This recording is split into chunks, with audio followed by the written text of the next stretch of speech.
आज मैं आप लोगों की दुर्गा सप्तशती की 9वें अध्याय के पाठ करके सुनाती हूँ। आप लोग सुनिए और अपने जीवन को धन्य बनाइए, क्योंकि बहुत ही दुर्लभकारी पाठ है ये और बहुत ही शक्तिशाली पाठ है। कहा जाता है जहाँ शक्ति है वहाँ सब कुछ है। तो मैं चलिए बिना समय गवाए हुए है मैं 9वां अध्याय का पाठ आपको सुनाती हूँ। मैं अर्धनारीश्वर के श्री विग्रह के निरंतर शरण लेती हूँ। उसका वर्णन बंधुक पुष्प और सूर्य नख के समान शक्ति पीता मिश्रित है। वह अपनी भुजाओं में सुंदर अक्षमाला, पास, अंकुश तथा वरद मुद्रा धारण करता है। अध्र चंदन उसका आभूषण है तथा वह 3 नेत्रों से सुशोभित है। राजा ने कहा, भगवान अपने रक्त बीज के वध से संबंध रखने वाले देवी चरित्र का यह अद्भुत महात्म्य मुझे बतलाया है। अब रक्त बीज के मारे जाने पर अत्यंत क्रोध में भरे हुए शुंभ और निशुंभ दोनों जो कर्म किया उसे मैं सुनाता हूँ। ऋषि कहते हैं, राजन, युद्ध में रक्त बीज तथा अन्य दैत्यों के मारे जाने पर शुंभ और निशुंभ क्रोध में सीमा न रही। अपनी विशाल सेना इस प्रकार मारी जाई देख शुंभ आकाश में भरकर देवी की ओर दौड़ा।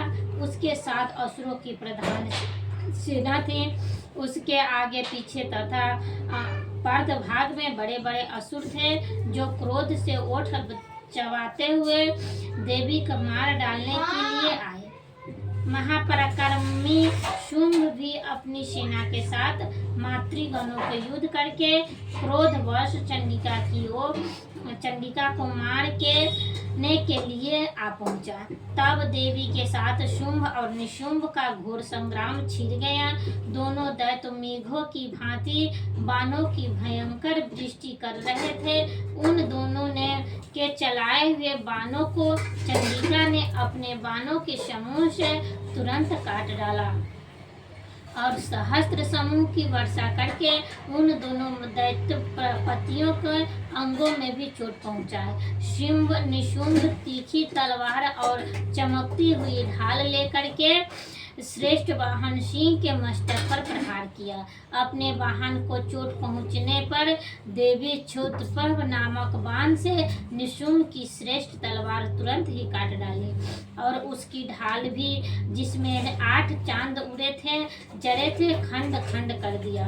ढाल और तलवार के कट जाने पर उस असुर शक्ति चलाई, किंतु सामने आने पर देवी ने चक्र से उसे भी 2 टुकड़े कर दिए। अब तो निशुंभ क्रोध से जल उठा। उस दानव ने देवी के मारे जाने के लिए शूल उठाया, किंतु देवी समीप आने पर उसे भी मुक्के की मार से चूर्ण कर दिया। तब उसने गदा घुमाकर चंडिका के ऊपर चलाई, परंतु वह देवी के शूल से कटकर भस्म हो गई। तदंतर दैत्यराज ने शुंभ फरसा हाथ में लेकर आते देख देवी ने बाणों के बाण समूह से घायल कर धरती पर सुला दिया। उस भयंकर पराक्रमी भाई शुंभ के धराशायी हो जाने पर शुंभ बड़ा क्रोध हुआ और अंबिका का वध करने के लिए आगे बढ़ा। रथ पर बैठे बैठे उत्तम आयुध से सुशोभित अपनी बड़ी बड़ी 8 अनुपम भुजाओं से समूचे आकाश को ढककर वह अद्भुत शोभा पाने लगा।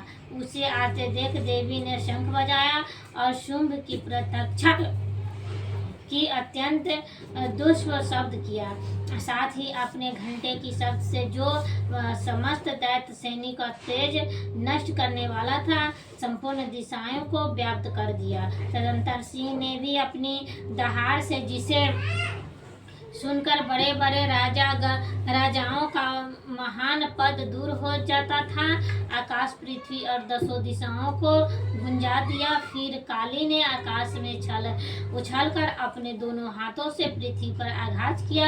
उसने ऐसा भयंकर शब्द हुआ जिससे पहले की भांति सभी शब्द शांत हो गए।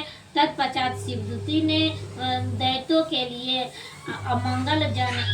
अमंगलजनक अट्टहास किया। इन शब्दों को सुनकर समस्त असुर थरथरा उठे, किंतु शुंभ को बड़ा क्रोध हुआ। उस समय देवी ने जब शुंभ को लक्ष्य करके कहा, ओ दुरात्मक, खड़ा रह।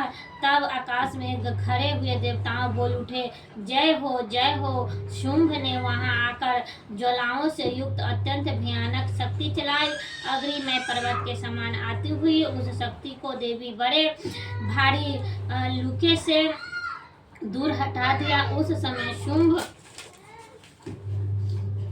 सिंह, नाग तीनों लोक को गूंज उठे। राजन, उसकी प्रतिध्वनि प्रजापति के समान भयानक शब्द हुआ, जिनसे अन्य शब्दों का जीत लिया।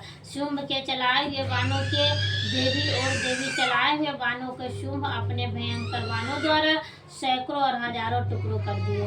तब क्रोध में भरी हुई चंडिका शुंभ से शूल मारा, उसके आघात से मूर्छित हो पृथ्वी पर गिर पड़ा। इतने में ही निशुंभ चेतना हुई और उसने धनुष हाथ में लेकर बाणों देवी काली द्वारा सिंह को आघात कर डाला। फिर उस दैत्यराज ने 10,000 बाहें बनाकर चक्रों के द्वारा से चंडिका को आच्छादित कर दिया। तब दुर्गम पीड़ा का नाच करने वाली भगवती दुर्गा ने कुपित होकर अपने बाणों से उन चक्र तथा बाणों को काट गिराया। यह देख शुंभ दैत्य सेना के साथ चंडिका का वध करने के लिए हाथ में गदा ले बड़े वेग से दौड़ा। उसके आते ही चंडिका ने तीखी धार वाली तलवार से उसकी गदा की शीघ्र ही काट डाला। तब उनसे शूल हाथ में ले लिया। देवताओं को बड़ा पीड़ा देने वाले शुंभ शूल अपने हाथ लिए आते देख चंडिका ने वेग से चलाए हुए अपने शूल से उसकी छाती छेद डाली। शूल से विदीर्ण हो जाने पर उसकी छाती से एक दूसरा महाबली एवं महापराक्रम वाली पुरुष खरीरा कहता हुआ निकला। उस निकलते हुए पुरुष की बात सुनकर देवी ठहाकर हंस पड़ी और खड्ग से उन्होंने उसका मस्तक काट डाला। फिर तो वह पृथ्वी पर गिर पड़ा। तदंतर सिंह अपनी दहाड़ से असुरों को गर्दन कुचलकर खाने लगा। यह बड़ा भयंकर दृश्य था। उधर काली तथा शिवदूती ने भी अन्य देवताओं को भक्षण आरंभ किया।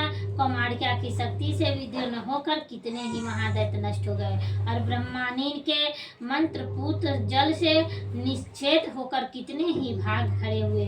कितने ही दैत्य महेश्वरी के शूल से छिद्र भिन्न हो धराशायी हो गई। वराही धुतुन के अखात से कितनों को पृथ्वी पर कचुम्बर निकाल दिया। वैष्णवी ने भी अपने चक्र से दानवों के टुकड़े टुकड़े कर डाले। इंद्री के हाथ से छूटे हुए वज्र से भी कितने ही प्राणों से हाथ धो गए थे। कुछ असुर नष्ट हो गए थे, कुछ उस महायुद्ध से भाग गए तथा कितने ही काली शिवदूती तथा सिंह के ग्रास बन गए। इस प्रकार श्री मार्कंडेय पुराण सर्वनिक अंतर्गत की कथा के अंतर्गत देवी महात्म्य निशुंभ वध नामक 9वां अध्याय पूरा हुआ।